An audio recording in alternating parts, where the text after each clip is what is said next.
आदेश आता है एसएचओ को फलानी फलानी जगह फलाने फलाने नेता की के आम आदमी पार्टी के नेता की मीटिंग डिसरप्ट करनी है और पुलिस वहां पे बकायदा लेके जाती है बीजेपी के गुंडों को। आज ये छोटा सा लड़का दिल्ली के पंजाबियों को, पंजाब के पंजाबियों को चुनौती देने चला है।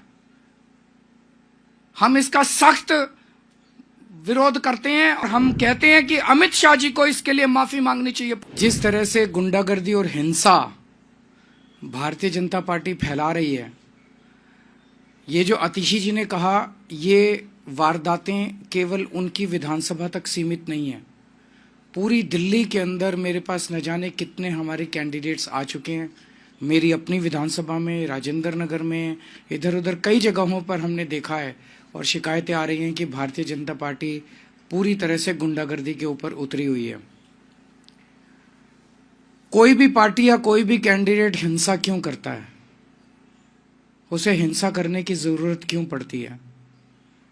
वो तभी हिंसा करता है जब वो देखता है कि बाकी अन्य अहिंसात्मक तरीके से, शांतिपूर्ण तरीके से उसका जीतना असंभव है। जब उसके पास कोई नैरेटिव नहीं होता, जब जनता उसके साथ नहीं होती, जब जनता उसकी बात नहीं सुन रही होती, तब वो फिर हिंसा पे उतारू होके येन केन प्रकारेन वो चुनाव जीतने की कोशिश करता है। आज दिल्ली में भारतीय जनता पार्टी की यही हालत है। पूरी दिल्ली में भारतीय जनता पार्टी अपनी ऐतिहासिक हार की तरफ धीरे धीरे, या मैं कहूँ तेजी से बढ़ती जा रही है। ये हार ऐसी होने वाली है भारतीय जनता पार्टी की, शायद भारतीय इतिहास के अंदर लिखा जाएगा कि एक पार्टी थी जो इतनी बुरी तरह से हारी।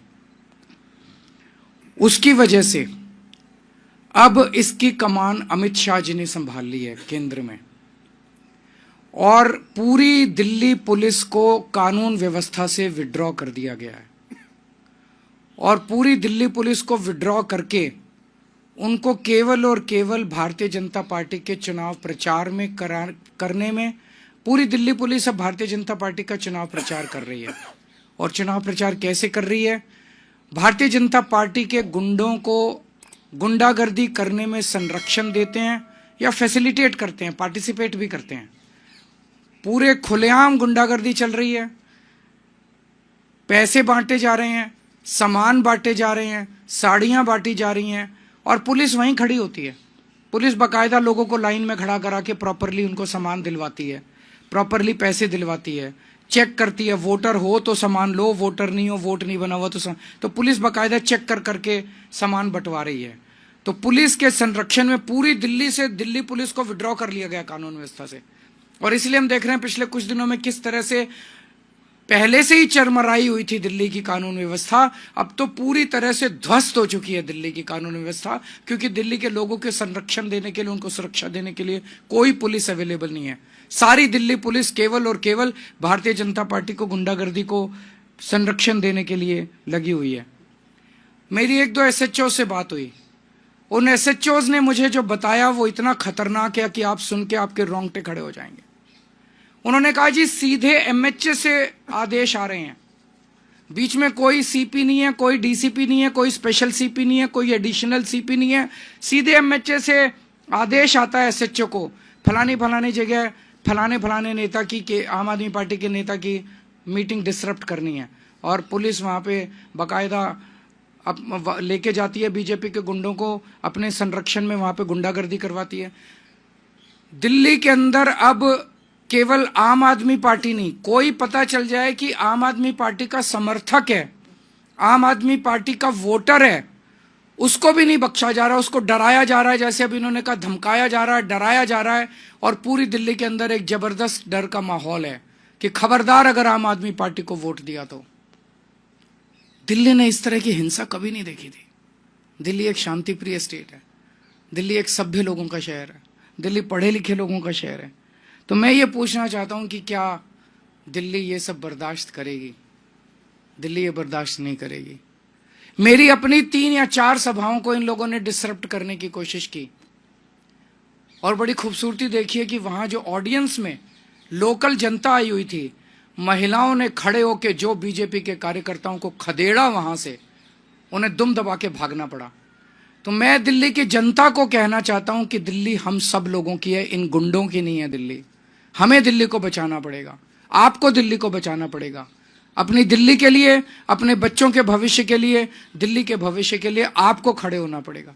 अगर कहीं ये डराने की कोशिश करें, एकजुट होकर इनका सामना करना पड़ेगा। हम देखते हैं, हम सब 2 करोड़ लोग देखते हैं कि कैसे ये बीजेपी वाले दिल्ली को बर्बाद करते हैं। हम नहीं होने देंगे दिल्ली को बर्बाद।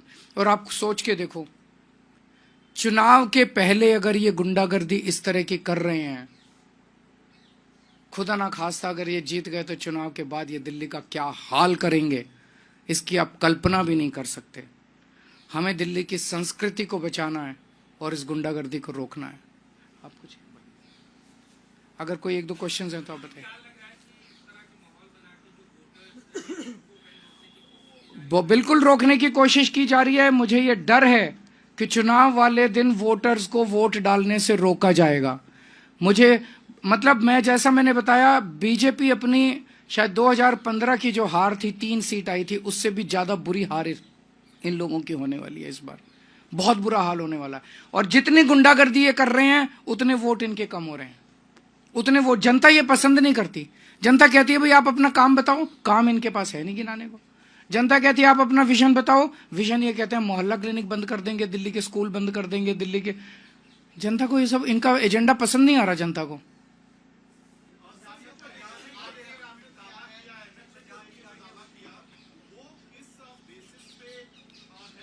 आपको सारे बता दिए, जो एक डेट वाइज, आदमी वाइज इंसिडेंट्स बता रही हैं आतिशी जी। दिल्ली की सीएम आपको इंसिडेंट्स बता रही हैं। उन्होंने लिखित में चुनाव आयोग को शिकायत की है। इनको सबको गिरफ्तार किया जाए। जिन जिन लोगों का नाम अभी आतिशी जी ने लिया, अगर चुनाव दिल्ली में निष्पक्ष होने हैं, कम से कम चुनाव तक इन लोगों को गिरफ्तार करके अंदर रखा जाए। अदरवाइज तो ये खुलेआम है कि पुलिस तो हमारी है। जब सैया भय कोतवाल तो डर काहेगा।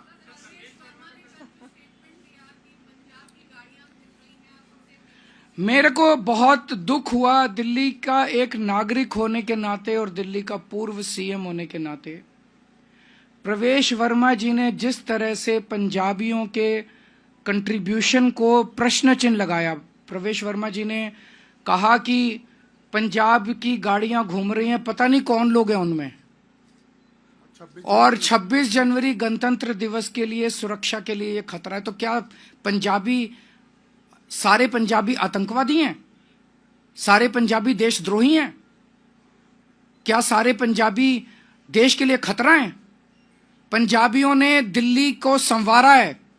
पंजाबियों ने आज जो दिल्ली है जिस स्तर पे, उसमें पंजाबियों का बहुत बड़ा कंट्रीब्यूशन है। पंजाबियों जो आज पंजाबी हैं, इनके पूर्वजों ने देश के लिए कुर्बानियां दी थी। आज जो दिल्ली के पंजाबी हैं, उनके पूर्वजों ने देश के लिए अपनी जान न्यौछावर की थी। 1947 में जब पार्टीशन हुआ था, लाखों पाकिस्तान से रेफ्यूजी दिल्ली आए थे। उन्होंने न जाने कितनी यातनाएं और कितनी दुर्दशा झेली थी। आज ये छोटा सा लड़का दिल्ली के पंजाबियों को, पंजाब के पंजाबियों को चुनौती देने चला है। हम इसका सख्त विरोध करते हैं और हम कहते हैं कि अमित शाह जी को इसके लिए माफी मांगनी चाहिए पूरे देश से। अमित शाह जी को पंजाबियों से माफी मांगनी चाहिए।